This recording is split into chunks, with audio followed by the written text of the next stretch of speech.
couldn't because I was doing the morning show on K-Fox in San Francisco. Right. And you can imagine, you got to get up at 4 in the morning. Yeah, that's... you know, you don't have I didn't have a life. That's a tough gig. You can't have a life. And then when the weekends would roll around, I'd be so pooped all I would do is sleep. Yeah. So I didn't play any gigs. You know, I only did the concerts one time a year. Right. But we didn't tour anymore. So people didn't see us. We were off the radar. Yes. And then suddenly I was no longer doing the radio thing, and it was really time to go back to my creative muse, and we started rehearsing, and boy, the songs just wrote themselves. And we did that album. It was effortless. And we're already working. In fact, I was in the studio yesterday. We're already working on the next album. Oh, that's so great. We've got 2 songs recorded already. Oh, that's awesome. Now, who are the band members in the band? Did they all play on the album? Yeah. I got my son Rye on lead guitar, and I've got Robert Berry on bass. Robert's a great musician. He plays all the instruments in the band. He doubles on keyboards and everything else and plays bass. And he's a good songwriting partner. And he owns the studio where we recorded the album at. He produced the album. He and I produced the album, I should say. And it was, it was a labor of love. And then we had Sammy Hagar's drummer. Sammy's an old buddy of mine. And we were playing a gig about a year ago. And I was saying, hey, I can't take my drummer on the road because we got a new record coming out, and he can't go on the road. He's got a job. He's got his own business. He was a real estate appraiser, and he's making too much money. He says, "Look, I can't go on the road. You're going to have to get it somebody else." So I said, and so Sammy says, "Here, use my guy." Oh, wow. Dave Lauser, here, he's available. I'm too busy for the next year and a half. I'm doing Chicken Foot and all these other projects, and he's going to be in the studio, and he's going to be on the road. And he said, why don't you just use Dave, Dave Lauser, my drummer, until further notice, because it's going to be at least a year and a half. So we started rehearsing with Dave, and he's unbelievable. It was like having Keith Moon in the band. Wow. You know, he's a real busy drummer. He's always doing fills. He's really exciting. Sounds he hits a lot of cymbals, and he really was like it was a shot in the arm when we had the new drummer doing it. And beautiful. So we got Greg, we got Rye, we got Dave on the drums, and then we got Robert on the bass, and that's it. It's a 4-man band. We make a lot of noise for 4 guys. Good. The 2 songs I love, Big Pink Flamingos, and that's such a fun song, and the video is great. That's my favorite one. Yeah, it's so fun.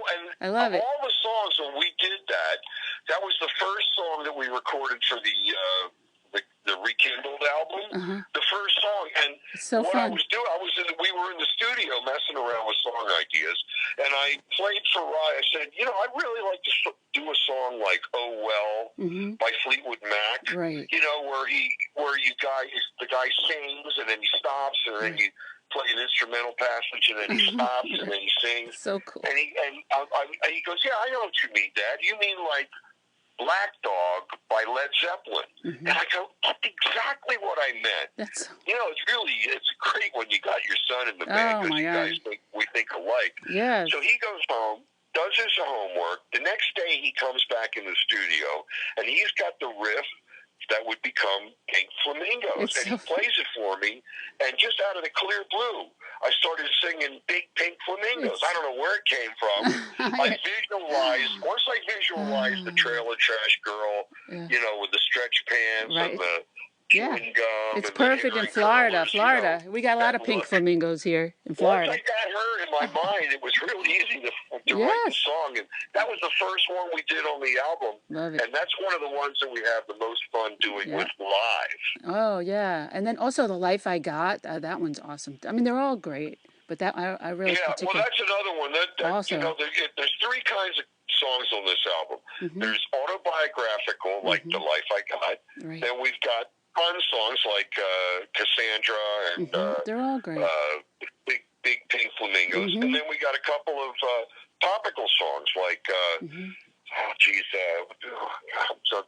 having a brain fart. That's all right. There were 3 or 4 of these topical songs, like Tell Me Something Good and The Brain Police, Train Monkey. Awesome. So it was really, it was easy to make this album, and we're already working on the next one. Your son sounds fantastic. Your son sounds fantastic on this album. I mean, he's man, amazing. He's a great guitar player. And it's a real pleasure to be on your road with my son. I mean, I'm really proud of the guy. And you're beating now both of you are beating off the women. Here's the kicker, okay?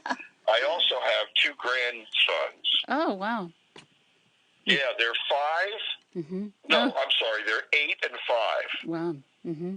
Oh, all right, so I'm telling about, and I already got them working on, I got them like every instrument in the band, so they can already kind of semi-play.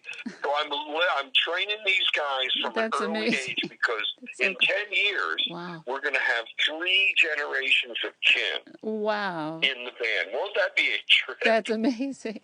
Well, also, I have one more Twitter question for you. Speaking of your name, at Love You Lots wants to know how many combinations of your name Kihn have there been, and how did that start? Like conspiracy, contagious. How did that ever start? Well, you know what happened was we made the first album, and it was just called Greg Kihn, right? Right. And then we cut the second album, and so everybody was going, what should we call it? And then they said, well, let's call it Greg Kihn again. Okay, all right, that works. Right. And then we get another album, and then what are you going to call this one? Let's call this one Next of Kihn. Okay. Well, at this point, it's already started. It was like a snowball, and it just kept going and going. And there were 18 albums in all. Wow. Contagious, Conspiracy, Consolidation. It's amazing. Citizen Kihn, Rock and Roll.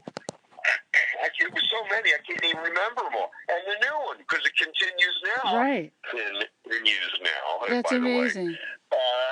Yeah, so it's rekindled. Yeah. And I'm thinking, yesterday we were in the studio, and Robert says, hey, we're going to call the next album. I said, well, first of all, it's bad luck to name the album until you're finished recording it. Oh.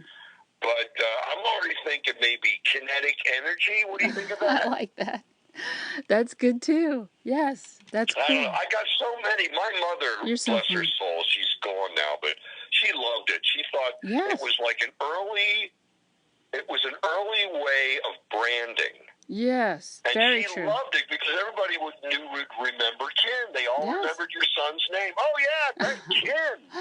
Contagious. Consolidate. Yes. Right. It helps to remember. My mother loved it. She said, Greg, awesome. You're branding our name forever. Right. And especially with your grandchildren. It goes on and on and on.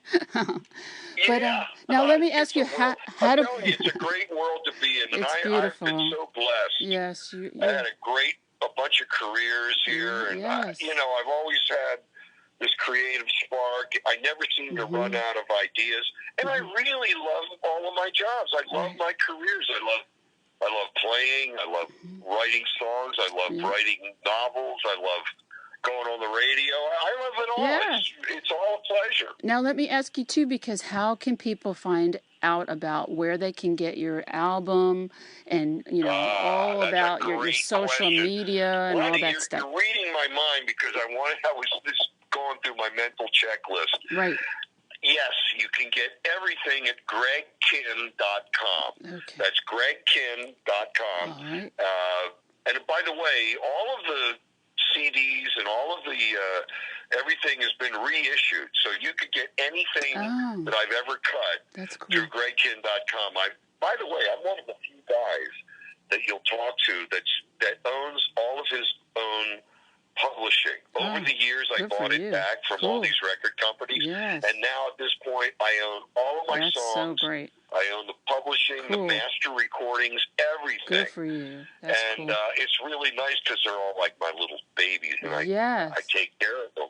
Very good for you. You can go to gregkihn.com and get all that stuff.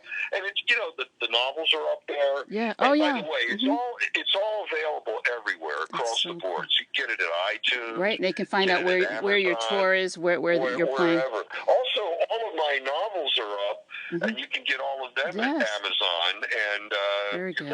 Or you could just go to gregkihn.com. Yeah, because they can find out the tour dates. I noticed you're not going to be in Florida, so I'm looking forward to that. Well, this is early. I'm hoping. It's early on. I'm hoping. We're adding more dates all the time, so go back and check in a week or two, because I'm trying to get down to Florida. I think we used to do great in Florida. We always had a great... The pink flamingos. We love pink flamingos here. I'll tell you a crazy a Florida story. Way back in 1983, when Jeopardy was #1, we were on tour, and we did a big Fort Lauderdale spring break gig on the beach, sponsored by Budweiser. Now, you can imagine what was going on. Everybody was sloshed. I mean, they had free beer, for God's sake. Nice. There must have been 100,000 people on the beach. As far as the eye could see, it was like Woodstock for drunk people. And everybody was toasted. So we're getting, and they have Spuds McKenzie. Remember Spuds? Yes, Spuds McKenzie. Yeah, the dog. He's there to promote the gig. And he comes out right before we're going to... He's supposed to introduce the band. I don't know how a dog can introduce the band, but they were going to do it. And we were playing with Flock of Seagulls was the other band on the bill. That's funny. So we're all sitting there getting ready to go on, and here comes a big stretch limo, the fanciest limo I've ever seen in my life. And then about half a dozen of the hottest chicks you've ever seen in your life come out of the limo, bikini models. And here comes Spuds McKenzie, and he's on a little pillow, and they're carrying him in. Nice. You remember the guy with the hair in Flock of Seagulls? Yes. Who could forget? Well, he's standing there right next to me, and he goes, we're the band. They give the dog the bloody limo, and we've got the van. He goes, it's a bloody dog. Oh my! You should put him in a trunk. Oh my God! So they were blown out. That's funny. Spuds was getting Spuds. Red carpet treatment. Oh yeah, he was everything. Spuds. Boy, was that a great gig too. He was everything. Spuds McKenzie. Nuts. Yes. Well, I really enjoyed speaking with you today. I feel like we barely scratched the surface, but I just really. It's kind of scary when you interview me, because I got so much stuff going on. I know, it's awesome. Well, you'll have to come back. Talking and talking. We'll have to do it again. But I would love to. Me too. And we're working on the new album, so how about a year from now we do it again? Perfect. And maybe, just maybe, my booking agent will get us a couple of gigs. I would hope so. Especially in Orlando. I would love to play there. We've got a lot of fans down in Florida. I know, because we get a lot of correspondence down there. Oh, yes, we would love it. Yes. And so thank you so much for being... You have to go and you have to introduce the band if we play in your town. I would absolutely love that. I would absolutely love it. I can't wait. And, hey, you're Rhonda Rockstar. Absolutely. What else can happen? Right. Exactly. So thank you so much for being here and taking the time. And lots of good luck with the album and the tour and the future. And I hope to talk to you again soon. Really looking good. And yes. The album has been doing great out of the gate, and the reviews are great. Everybody's loving it. Mm-hmm. They all came up to me and they said,